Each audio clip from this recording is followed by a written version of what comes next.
Shalom saudara kasih di dalam nama Tuhan Yesus Kristus.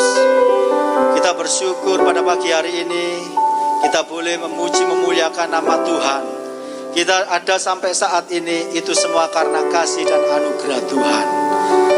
Sebelum kita akan mulai ibadah kita secara online ini, mari kita berdoa.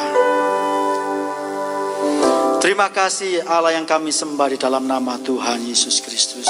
Kami sungguh bersyukur Tuhan pada pagi hari ini. Engkau Allah yang selalu menyertai setiap langkah hidup kami. Engkau Allah yang tak pernah meninggalkan kami sedetik pun ya Bapa. Terima kasih Tuhan. Ya Bapa, Engkau urapi kami, jamalah kami, Engkau kuduskan kami, supaya kami boleh layak untuk memuji mengagungkan nama Engkau. Dan kami rindu Tuhan, supaya hadirat-Mu boleh kami rasakan dan kami menikmati Tuhan. Terima kasih ya Bapa atas penyertaan dan kasih. Tuhan, Engkau mau memimpin menyertai setiap ibadah kami. Dari awal pertengahan hingga akhirnya, Tuhan yang menyertai dan memberkati. Terima kasih Bapa. Inilah ucapan syukur kami dan pengharapan kami, yang kami panjatkan hanya dalam satu nama yang dasar, Allah yang luar biasa. Engkaulah kekasih jiwa kami, yang kami agungkan dan kami sembah. Di dalam nama Tuhan Yesus Kristus kami sudah berdoa. Haleluya. Amin.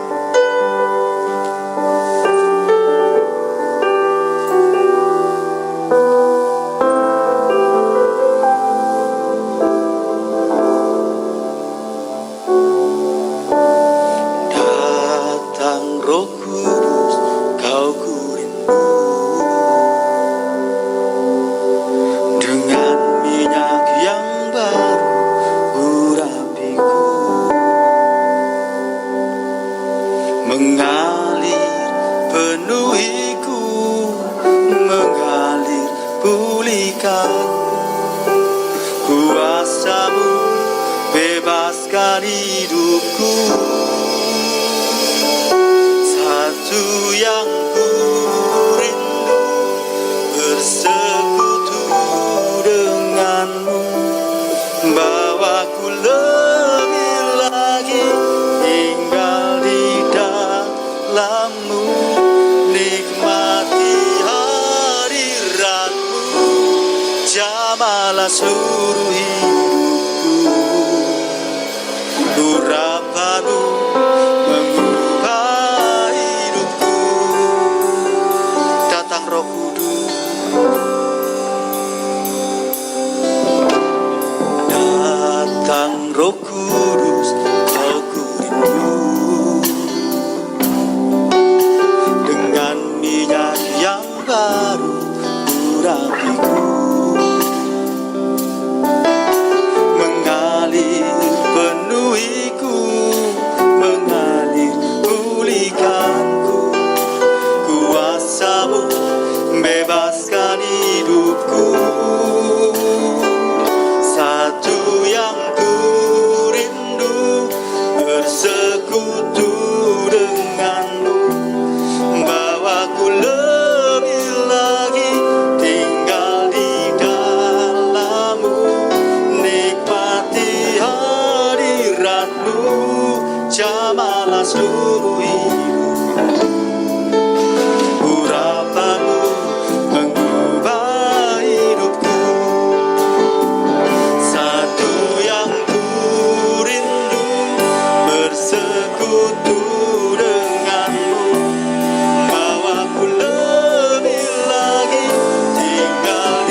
menikmati hadirat-Mu ya Bapa.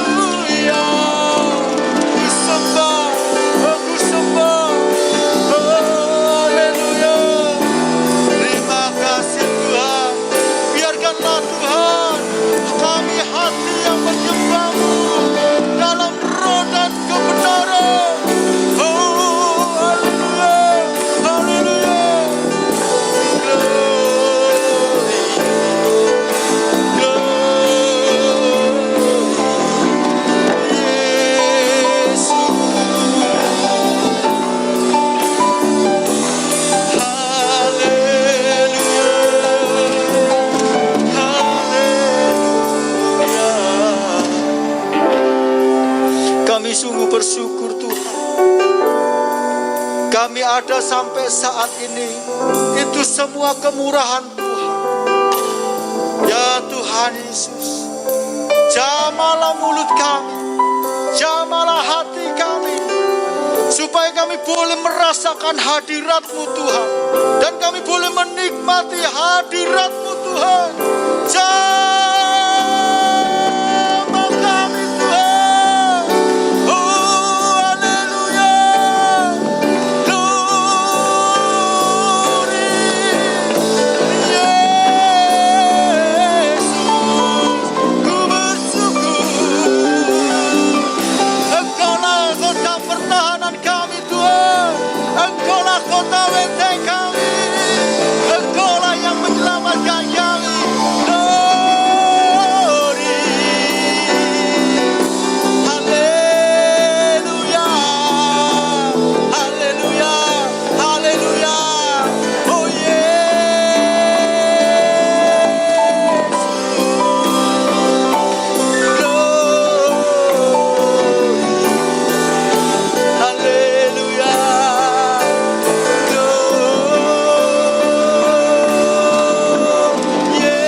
Ya Bapa,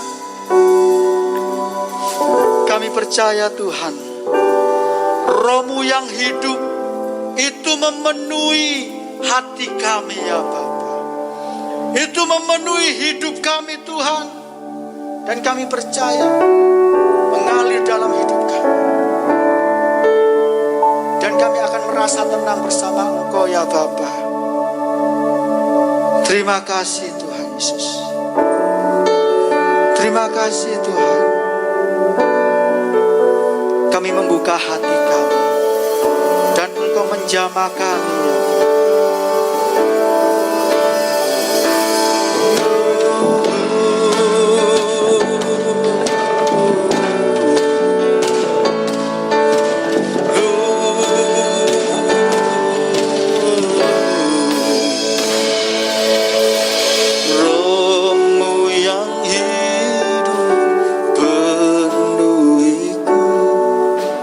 Mengalir dalam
zamanmu berserah penuh di hadiratmu. Kau ambil alih seluruh hidupku di altarmu menyembahmu.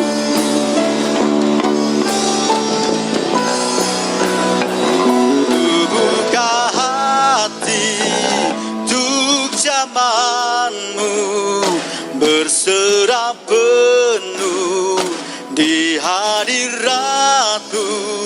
Kau ambil alih seluruh hidupku di altarmu menyembahmu. Buka hati untuk zamanmu berserah penuh di hadiratmu.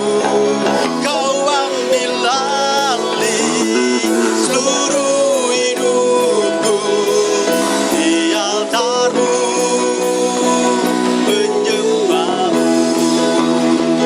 Di altarmu menyembahmu. Di altarmu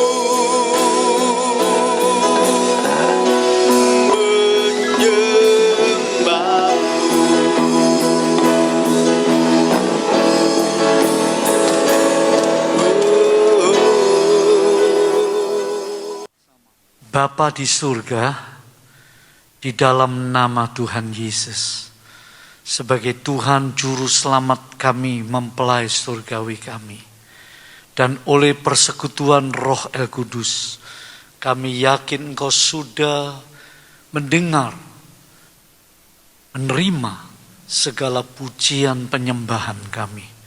Pimpin kami Tuhan untuk mendengar firman-Mu. Sucikan kami semua dari hamba-Mu yang menabur sampai umat-Mu. Urapi dan berikan kami hati yang mengerti. Kuasai ruangan ini dari awal sampai akhir ibadah kami. Firman-Mu bagi kami semua di dalam nama Tuhan Yesus Kristus. Amin. Mari jemaat yang dikasihi Tuhan, kita membuka dalam Injil Matius pasal 13. Injil Matius pasal 13 ayat 18 sampai dengan ayat yang ke-19. Dua ayat ini kita perhatikan. Firman Tuhan, dengarlah apa arti perumpamaan tentang penabur itu. Benih yang jatuh di jalan ibarat atau seumpama orang-orang yang mendengar kabar baik atau firman Allah tentang bagaimana Allah memerintah, tentang kerajaan Allah di dalam Kristus, tetapi tidak mengerti. Si jahat itu datang dan merampas apa yang sudah ditabur dalam hati mereka. Amin. Dua ayat ini, saudaraku, menjelaskan kita melihat pentingnya pengertian. Pengertian. Nah, pengertian di sini dikhususkan pengertian tentang hal-hal rohani. Nah, itu pengertian yang berkait dengan hal-hal lain di dunia ini, seperti pengetahuan berbisnis, pengertian merawat, membesarkan anak, pengertian tentang ilmu-ilmu yang ada di dunia untuk hal-hal yang berguna, itu memang diperlukan. Itu sebab ada pendidikan. Itu sebab ada aturan-aturan, ada bimbingan, ada etika, ada penyuluhan-penyuluhan. Begitu juga pengertian rohani ini, saudaraku, kita banyak belajar dari khotbah-khotbah yang disampaikan oleh para hamba Allah. Yesus sendiri sedang berkhotbah di dalam Matius pasal 13. Dan salah satu khotbahnya dikatakan benih, yaitu firman Allah yang jatuh di jalan, ibarat orang-orang yang mendengar kabar baik tentang bagaimana Allah memerintah. Ini terjemahan sehari-hari, Alkitab terjemahan sehari-hari. Tetapi tidak mengerti. Nah ini. Hosea, Nabi Hosea, kitab para nabi kecil, ya, itu menjelaskan umatku, kata Tuhan, binasa, celaka, karena tidak ada pengertian. Kalau saudara baca kitab Yesaya, lembu tahu palungannya, tetapi Israel, umatku, tidak mengenal Allahnya. Keledai tahu tuannya, tetapi Israel tidak mengenal Allahnya. Saudara lihat di sini betapa pengertian ini penting. Kalau saudara baca surat Roma, pasal yang ke-11 bicara tentang Israel, dikatakan oleh Paulus, mereka itu punya semangat, tetapi tanpa pengertian. Saudara, menurut firman Tuhan ini, betapa pentingnya pengertian itu. Orang yang bijak itu besar pengertiannya. Paulus di dalam surat Efesus pasal 3 itu dikatakan, aku berdoa supaya kamu beroleh pengertian, supaya kamu dapat memahami betapa dalamnya kasih Kristus, betapa tingginya lebarnya, melampaui segala-galanya. Jadi intinya pengertian. Nah, pengertian itu di dalam surat Ibrani dikatakan, aku akan menaruh firmanku. Jadi pengertian rohani ini yang dimaksud dari ayat ini, yang dikhotbahkan Yesus pada saat ia di bumi. Pengertian tentang hal-hal rohani.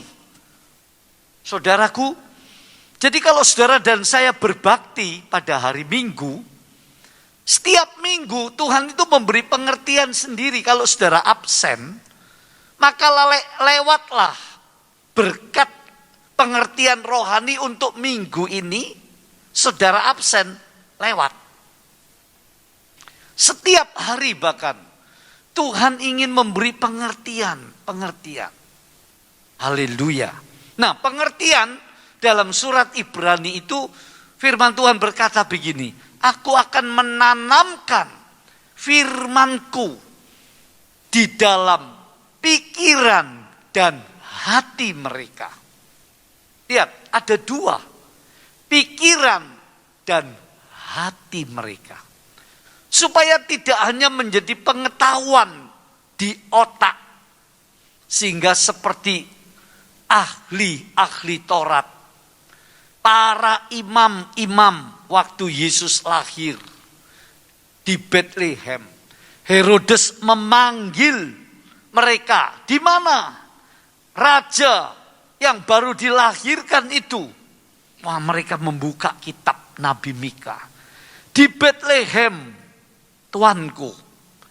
Tapi mereka tidak bisa menerima, mereka tidak datang ke sana.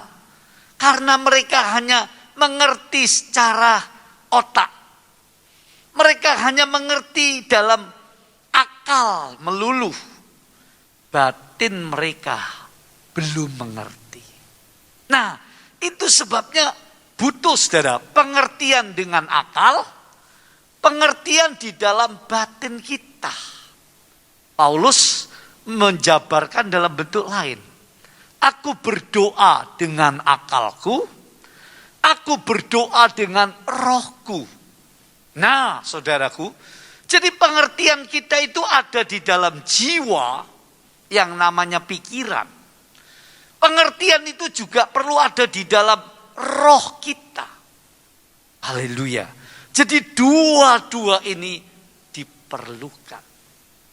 Pada umumnya manusia di dunia yang belum lahir baru, mereka itu hanya memahami pengertian-pengertian hal-hal di dunia. Kalau toh mereka memahami hal-hal kerohanian, mungkin kebanyakan sebatas di akal saja. Nah, itulah yang disebut agama. Tetapi melalui proses dilahirkan baru, maka setiap anak Tuhan, dia naik kepada level yang lebih tinggi, lebih dalam, yaitu mengerti dengan hatinya. Ini yang sering disebut dengan pewahyuan. Ada yang tidak setuju istilah ini, karena pewahyuan dianggap sudah selesai. Ada yang mengatakan butuh pencerahan, butuh sebuah pengertian yang diberikan oleh Roh Kudus setelah dia membaca firman Tuhan. Apapun istilahnya, tidak perlu diperdebatkan. Yang penting jelas, pengertian rohani itu harus meliputi pikiran dan hati kita. Nah, mari saudaraku, pengertian rohani ini sejauh mana sih pentingnya? Ya, coba kita lihat di sini, saudaraku. Dikatakan begini, tetapi tidak mengerti. Si jahat lalu datang dan merampas apa yang sudah ditabur dalam hati mereka. Ujung dari pengertian itu harus sampai ke hati. Kalau hanya di akal itu baru separuh. Harus sampai di hati. Dua hal ini diingat baik-baik. Pikiran mewakili jiwa, hati mewakili roh kita.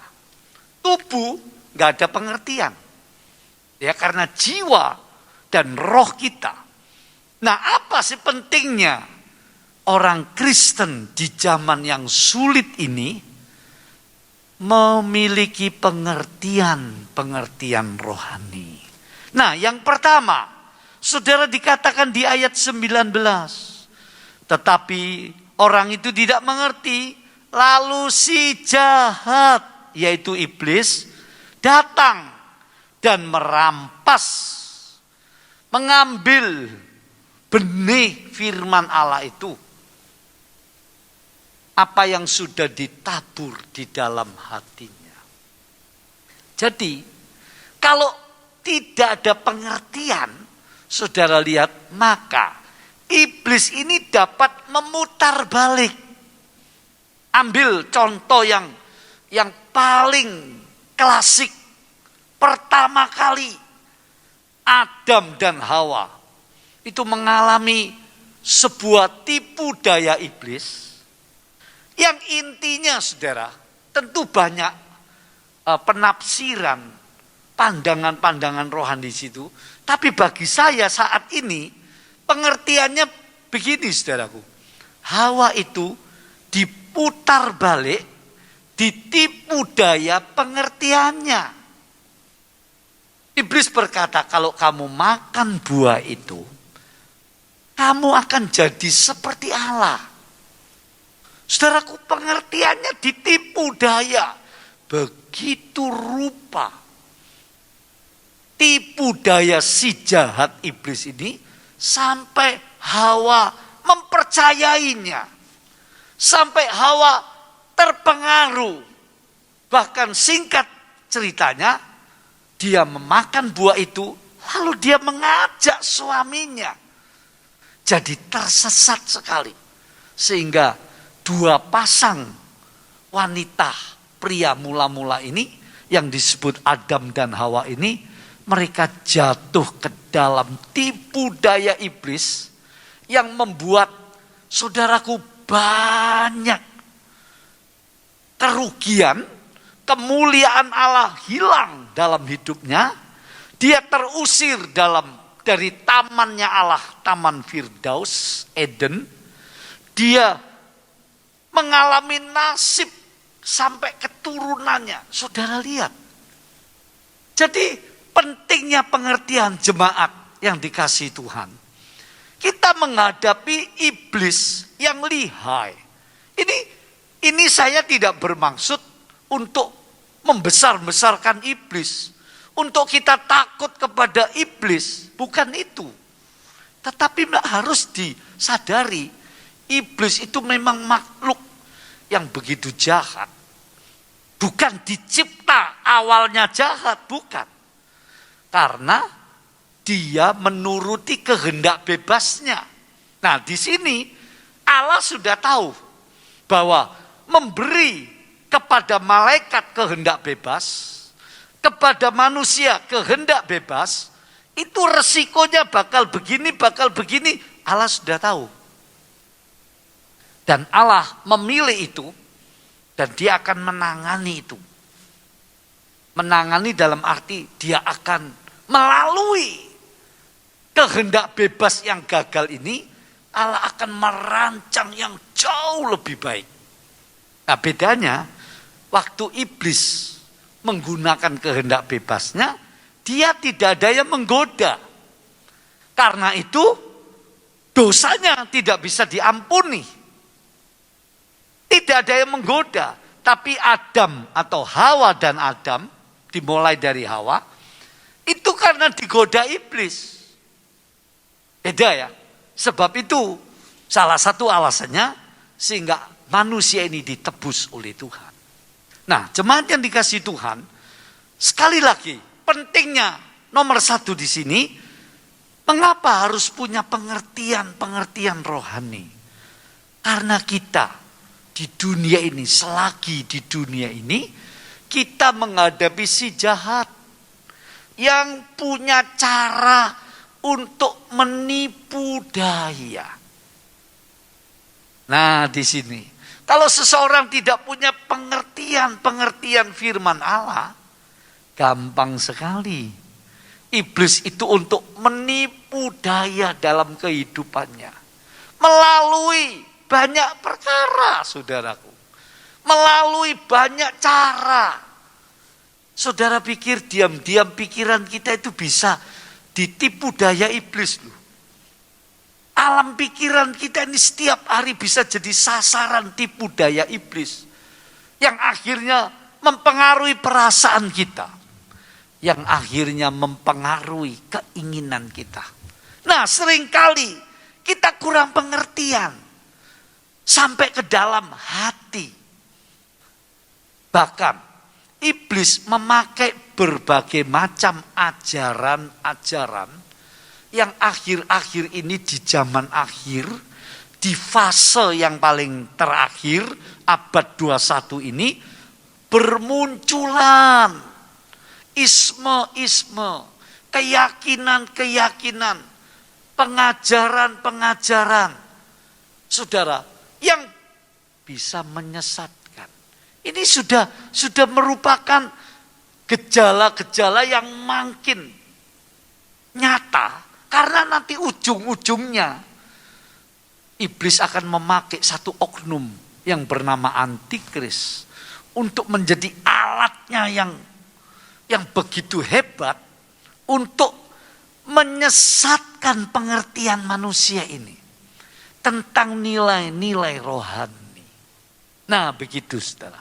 Jadi yang pertama jelas menurut ayat ini, datanglah si jahat lalu merampas apa yang sudah ditabur. Itu sebab saudara dan saya mendengar firman Allah, membaca firman Allah, itu butuh perjuangan, butuh ketenangan, butuh konsentrasi. Sebab untuk mengerti itu membutuhkan hal-hal semua itu. Kalau tidak mengerti, wah, sangat kita dirugikan, sangat bahaya. Atau setengah mengerti, itu juga membahayakan. Kita harus betul-betul mengerti. Itu sebab Salomo mengingatkan orang yang besar pengertiannya. Wah, itu luar biasa, itu hikmat. Ya, ada kata-kata seorang tokoh bapak gereja di abad yang silam mengatakan begini, Tuhan, ajarilah aku tidak untuk dimengerti, tapi aku mau mengerti. Nah, lihat saudaraku. Yang kedua, pentingnya pengertian ini berkaitan dengan sesama kita manusia. Oh, tiap hari saudara berhubungan dengan sesama manusia, dengan keluarga, suami istri, anak orang tua, menantu, mertua, anak, saudara, kakak adik, tetangga, majikan, pegawai, saudaraku, masyarakat, pemerintah, satu dengan yang lain, suku A, suku B. Bayangkan saudara, kita ini makhluk sosial. Kita ini bernegara yang pluralis. Itu sebab dibutuhkan toleransi. Toleransi itu intinya punya pengertian yang bijaksana. Punya pengertian yang luas. Sehingga bisa legowo. Punya pengertian di otak dan di batinnya. Kalau cuma mengerti baca ayat-ayat suci, lalu batinnya tidak mengerti, itu bisa menjadi kefanatikan yang menghancurkan sesama kita. Itu nyata di seluruh dunia ini. Jadi pentingnya pengertian yang kedua ini, supaya kita bisa menjadi hidup bersama, saudara, baik dalam kapasitas kecil, hidup kolektif dalam kapasitas yang lebih besar, baik itu di keluarga, di gereja, di masyarakat, bahkan di dunia internasional. Wah, ini tidak mudah.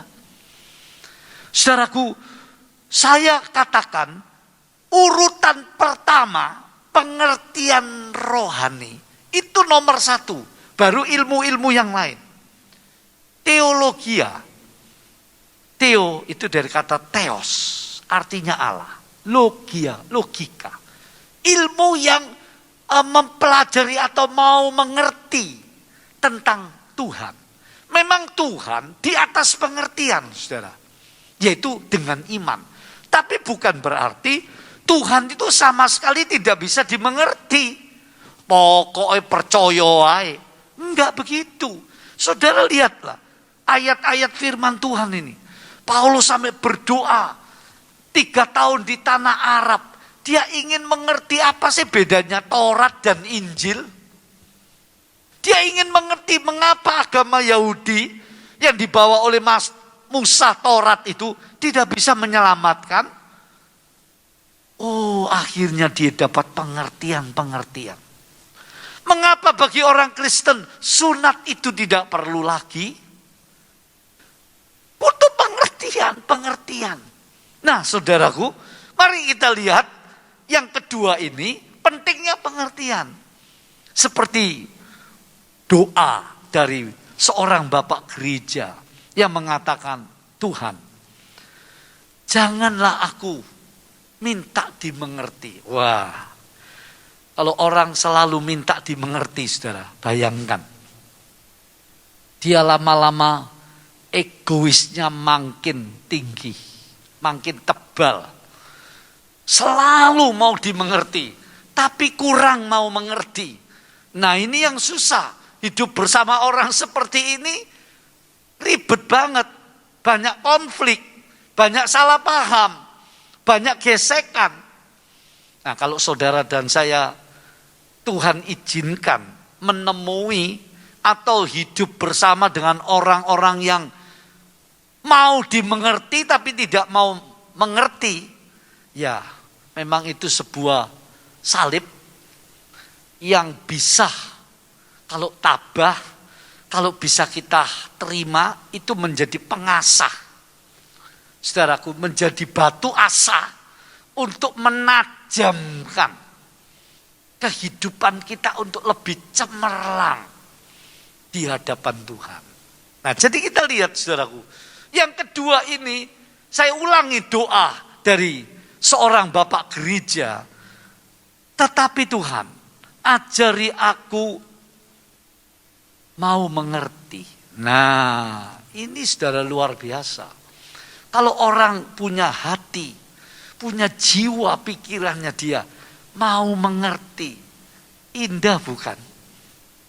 Sangat membahagiakan dirinya sendiri, membahagiakan orang lain. Memang awal-awalnya seperti kita dirugikan. Awal-awalnya kita seperti berat.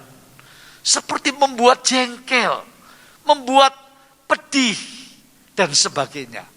Tetapi saudara, kalau orang melatih diri, mau jadi pribadi yang besar pengertiannya, mau mengerti dalam keadaan apapun terhadap orang lain,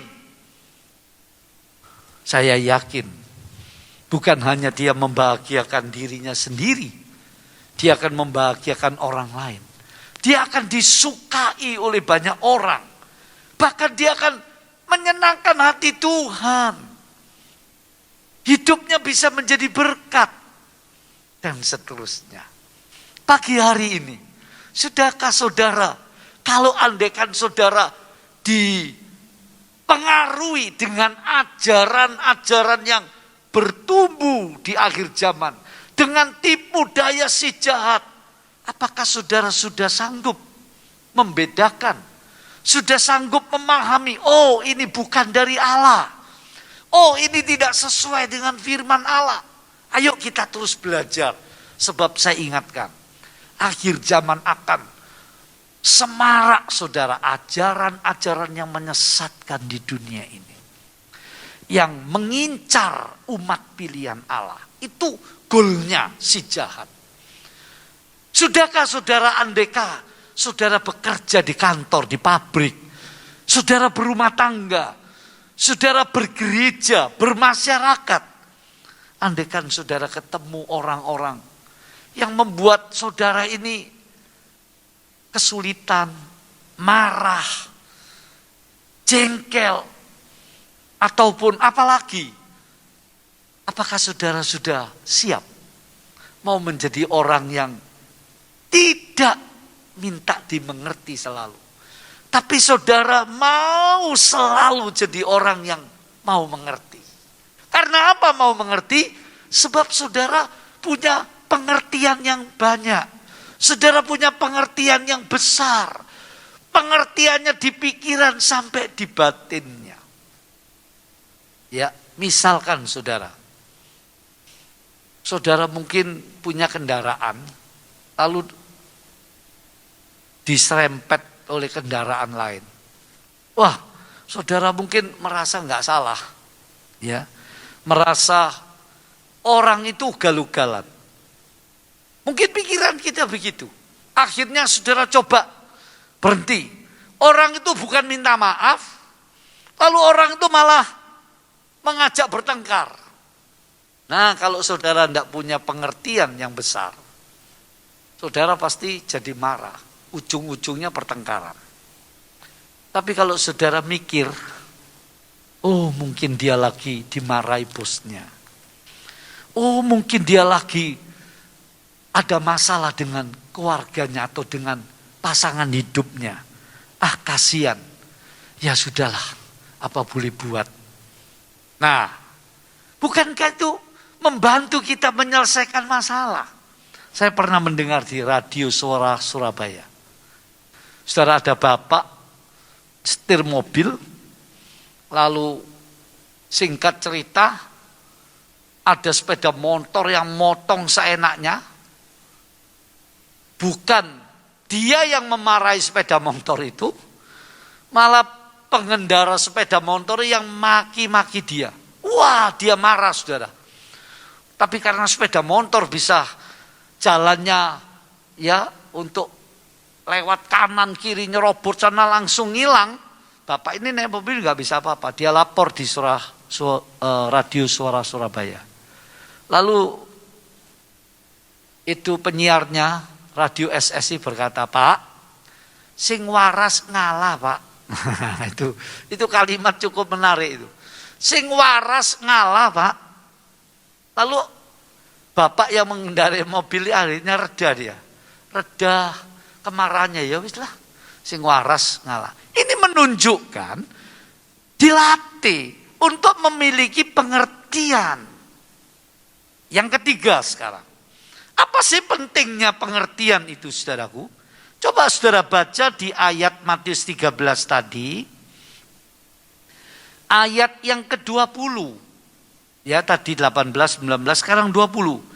Benih yang jatuh di tempat yang berbatu-batu, ibarat orang yang mendengar kabar firman Allah itu, dan langsung menerima dengan senang hati, ayat 21, tetapi firman itu dia berakar dalam hati mereka.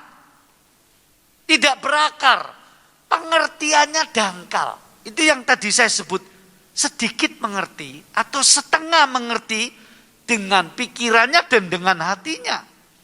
Ya. Maka dikatakan jika terjadi penganiayaan atau mereka menderita kesusahan karena firman itu, maka mereka langsung murtad. Terjemahan sehari-hari ini. Intinya begini saudara, kalau benih jatuh di tanah, tapi di dalam tanah itu ada batu-batu. Jadi benih itu tumbuh memang, tapi tidak berakar. Itulah orang yang pengertiannya dangkal. Pengertiannya tipis. Pengertiannya sedikit setengah-setengah. Mengapa ya? Banyak kali kita sebagai orang Kristen malas belajar firman. Kurang tahan mendengar firman Allah. Apalagi di masa ibadah, situasi pandemi ibadah online. Lebih dari 1 jam. Banyak gereja-gereja sekarang terlalu lama. Kuotanya habis. Jenuh waktunya. Loh, saudara. Tapi kalau belajar ilmu dunia, pengertian umum. Sampai berjam-jam di depan laptop. Orang tuanya setuju, malah anaknya dimarahi. Kalau cepat-cepat belajarnya nggak serius. Padahal pengetahuan dunia itu akan berakhir toh. Berakhir di bumi ini. Pengertian firman Allah itu sampai kekekalan. Nah, saudaraku, ini membuat pengertian kita dangkal. Membuat pengertian kita itu sedikit. Padahal dibutuhkan makin dalam. Makin banyak kesukaran di dunia ini. Zaman makin bergolak. Penuh goncangan di seluruh dunia. Penuh berbagai macam kesulitan yang sewaktu-waktu tidak diduga. Muncul berbagai macam. Yang mencobai kehidupan manusia di bumi. Nah, bagi orang Kristen itu bisa disebut sebagai ujian. Ujian dalam hidupnya. Maka saudara dengar. Orang yang pengertiannya dangkal. Orang yang kurang pengertian rohani. Dengar baik-baik jemaat. Ketika dia mengalami kesulitan-kesulitan rohani. Mengalami cobaan-cobaan dalam kehidupannya. Masalah demi masalah. Mengalami ujian-ujian. Dia cepat gugur. Bisa murtad. Bisa jadi lemah. Bisa mengeluh dalam arti yang negatif. Bukan mengeluh merendahkan hati berdoa di hadapan Tuhan dengan penuh air mata. Bukan. Mengeluh yang negatif. Mengapa Tuhan ini harus terjadi? Kenapa saya ini sudah setia? Kurang apa Tuhan? Mengapa jadi begini kok berat? Kok makin banyak masalah? Makin doa aku sudah setia. Tapi persoalanku, percobaanku gak habis-habis. Saudara, Dengar baik-baik. Tuhan itu kalau menguji atau mengizinkan pencobaan menjadi ujian dalam kehidupan, khususnya di akhir zaman yang penuh kesulitan ini, Tuhan itu tidak memberitahu. Apa sih maksudnya? Awal-awal dia tidak memberitahu. Loh, kalau sebuah ujian, saudara sudah diberitahu semua begini, itu namanya bukan ujian. Ambil contoh, lihat Daniel berdoa, lalu ditangkap, lalu dimasukkan gua singa.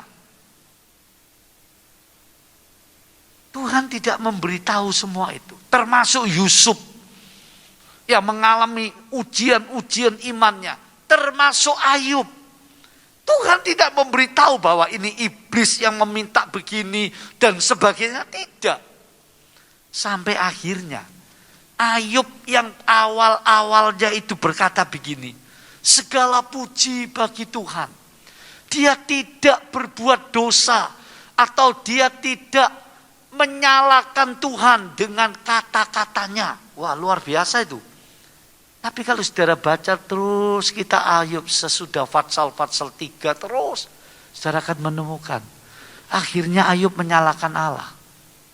Itu sebab Tuhan sampai berdebat dengan Ayub. Akhirnya ketahuan tuh saudara. Apa yang ada di dalam hidupnya Ayub yang masih perlu dibersihkan. Yang masih perlu disempurnakan. Yang masih perlu supaya Ayub itu tahu. Karena dia merasa dia orang yang sudah hidup beribadah. Seorang yang baik hati, perbuatannya enggak tercela. Dia merasa sudah benar.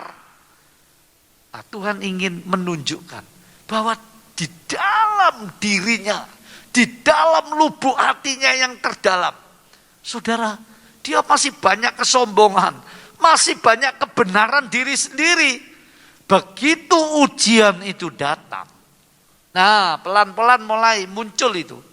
Seperti emas, kalau dipanasi mulai kotoran-kotorannya perak, tembaga, ya lain-lain itu mulai keluar. Emas murninya itu akan terpisah nanti. Nah, orang Kristen mengapa banyak kali salah mengerti, sampai mundur, sampai lemah, sampai meninggalkan iman Kristen karena mengalami pencobaan. Berapa hari yang lalu saya tanya, papamu sudah ke gereja? Om, dia itu kadang pergi, kadang enggak. Loh, kenapa? Ya, sejak pandemi ini dia jadi lemah, banyak kali enggak ke gereja. Oh gitu. Kenapa enggak kamu ingatkan? Sudah Om, tapi ya enggak direken. Bahkan sekarang dia kembali kepada hal-hal yang dulu dia tinggalkan. Dia kembali kepada kepercayaan yang bersifat klinik. Loh, kenapa bisa begitu? Iya, dia merasa ke gereja ikut Tuhan. Mana jawaban Tuhan? Mana pertolongan Tuhan?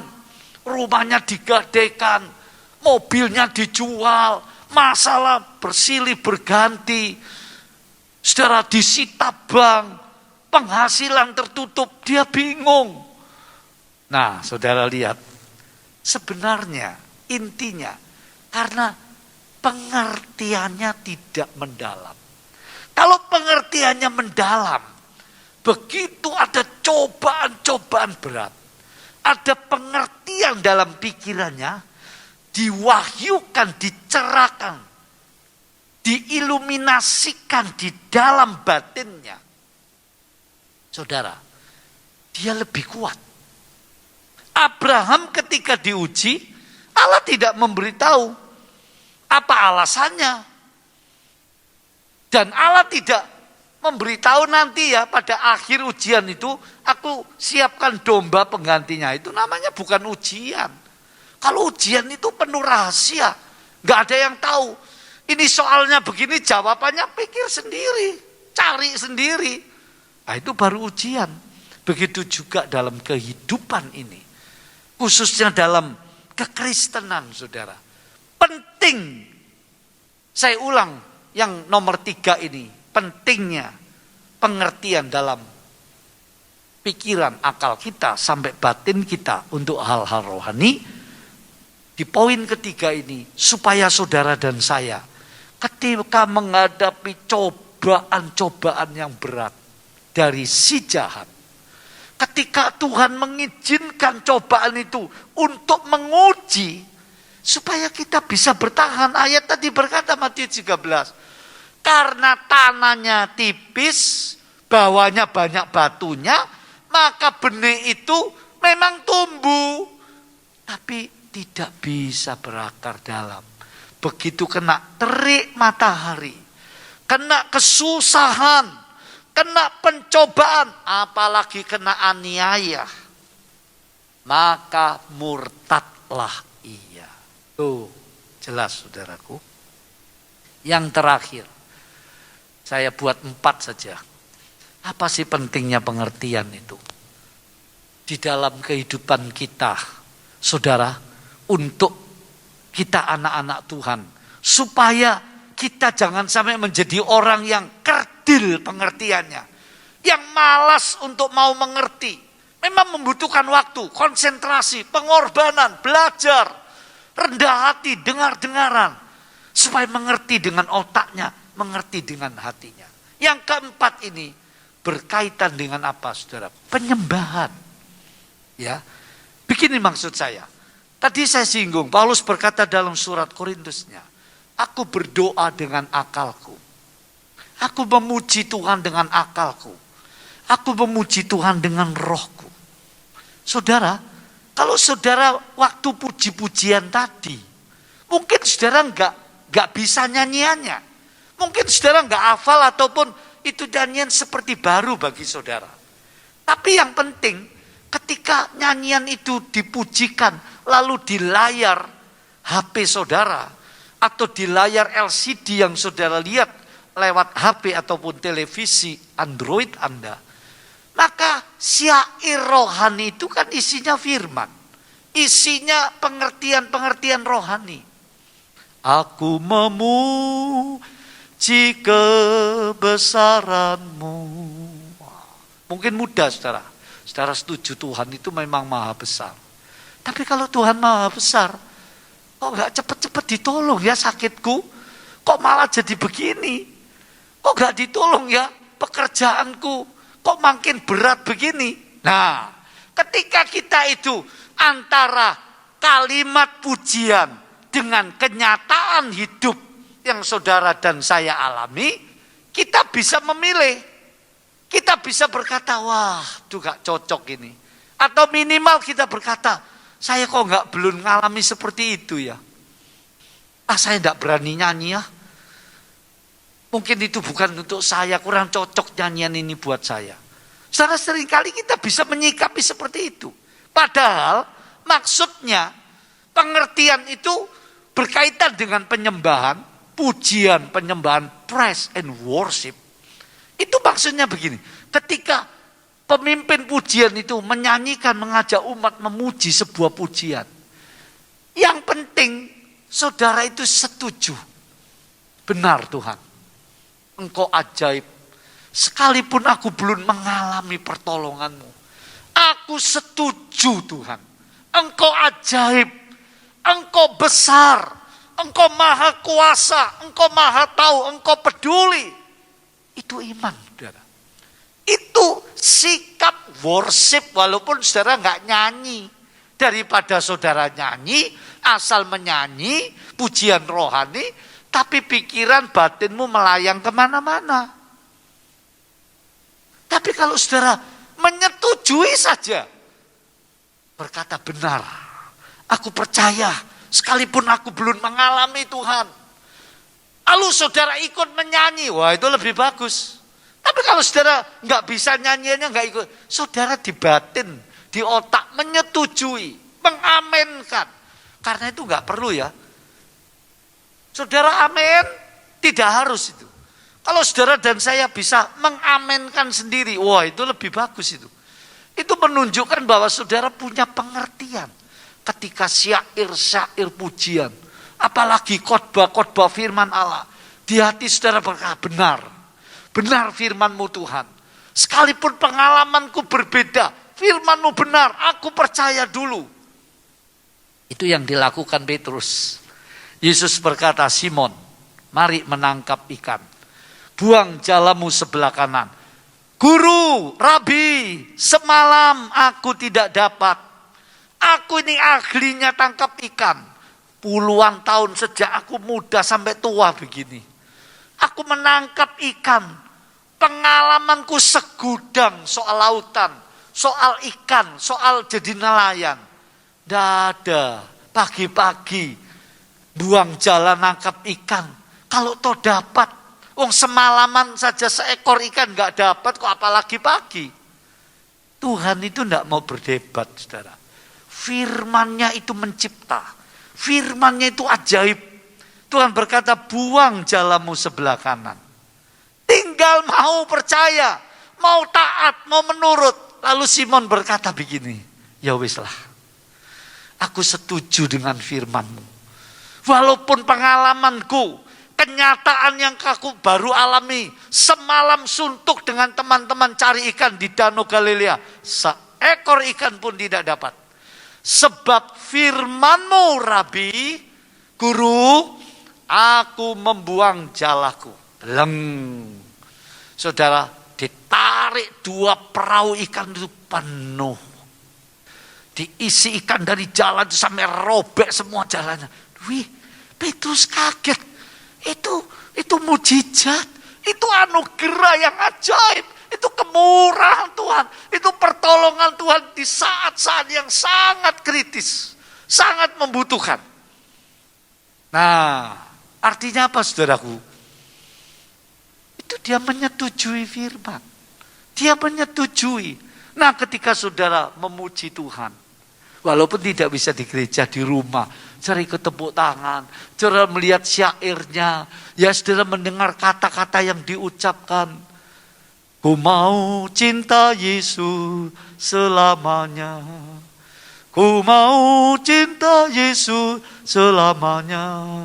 Meskipun badai silih berganti. Saudara kita, aku setuju Tuhan. Aku mau Tuhan. Oh, saudara sedang worship itu. Saudara sedang menyembah. Itu namanya menyembah dengan akal dan menyembah dengan rohku. Aku memuji dengan rohku, artinya bukan cuma di akal menyetujui, tapi sampai tembus ke batin kita. Batin kita menyembah, sujud kepada Tuhan. Mungkin air mata kita meleleh, bertetesan. Karena roh kita terjamah oleh rohnya. Kita bersekutu, kita bertemu dengan Tuhan dalam pujian penyembahan, dalam firman-Nya.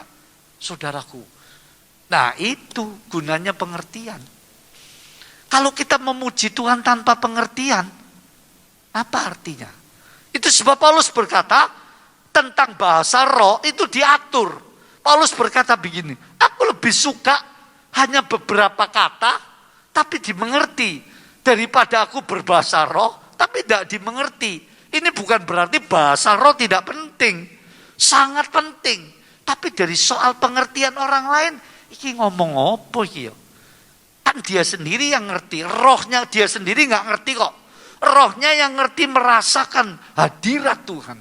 Tapi kalau Paulus bernubuat, Paulus berdoa secara bahasa yang jelas, maka orang mengerti, oh, ini akan datang bencana. Oh, ini akan terjadi kesulitan besar. Mari kita lebih setia. Mari kita berdoa. Saudaraku, jadi yang keempat ini, pentingnya pengertian berkaitan dengan penyembahan. Itu sebab waktu penyembahan, mari kita tidak boleh membiarkan pikiran kita melamun kemana-mana. Kita tidak boleh membiarkan hati kita bercabang ke sana kemari. Ya, nyanyikan, setujui pujian itu. Angkat tanganmu, angkat doa, angkat nyanyianmu. Melebihi yang saudara mengerti, melebihi yang saudara tahu. Karena apa? Karena itu saudara melatih Tuhan, aku mau mengerti. Sekalipun kenyataan dalam hidup, sekalipun pengalaman yang aku sedang alami berbeda dengan syair itu, syair pujian rohani itu, tapi aku menyetujui. Saudara sedang worship loh. Nah itu yang keempat ini. Pengertian berkaitan dengan penyembahan. Jadi ada 4 saudara. Mengapa pengertian rohani dibutuhkan? 1, untuk kita jangan kena jerat tipu daya si iblis, si jahat. Melewati banyak cara. Sampai melewati pengajaran-pengajaran yang sesat. Kedua, supaya kita gampang ya untuk hidup bersama dengan orang lain. Karena kita mau mengerti. Enggak selalu minta dimengerti. Justru mau berkorban untuk mau mengerti. Itu pengorbanan yang luar biasa. Yang ketiga, waktu kita menghadapi cobaan. Ujian yang Tuhan izinkan. Cobaan dari iblis. Ujian yang Tuhan izinkan. Kita bisa kuat, tangguh. Karena punya pengertian-pengertian yang mendalam. Dan yang terakhir, yang keempat, kita bisa menyembah Tuhan. Kiranya uraian firman Tuhan ini pagi hari ini menolong saudara dan saya untuk menjadi umat Kristen yang besar pengertiannya, yang dalam pengertiannya, dari akal sampai ke dalam dasar hati kita. Puji nama Tuhan, mari kita berdiri, kita berdoa bersama-sama. Ya Tuhan Yesus, kepala gerejanya, mempelai surgawi kami mengakui Tuhan, justru di zaman yang sudah akan berakhir, umat-Mu di mana-mana, khususnya kami yang pagi hari ini Tuhan berbakti, kami menyadari seringkali kami kurang mendalam, kami kurang mengerti, di pikiran saja juga kurang. Apalagi di batin. Itu sebabnya Tuhan, seringkali terjadi banyak orang Kristen mundur, lemah, tidak tumbuh, tidak maju. Sehingga si jahat dapat memperdaya. Sehingga ketika banyak ujian, cobaan datang, kami mengeluh. Kami menjadi murtad. Tuhan tolonglah kami pagi ini. Kami percaya Tuhan, Engkau yang akan campur tangan supaya umat-Mu dipersiapkan. Melalui pengertian-pengertian ini kami ditumbuhkan, didewasakan, dimurnikan. Untuk menyongsong perkara yang besar. Kedatangan Kristus yang kedua kali di bumi ini. Meteraikan firman-Mu di hati kami semua. Terpujilah nama Engkau dan berkati umat-Mu. Kami percaya jika kami ada pengertian yang sungguh-sungguh. Sehingga kami bisa taat, bisa setia, bisa sabar, bisa tekun. Engkau akan campur tangan pada persoalan-persoalan hidup kami.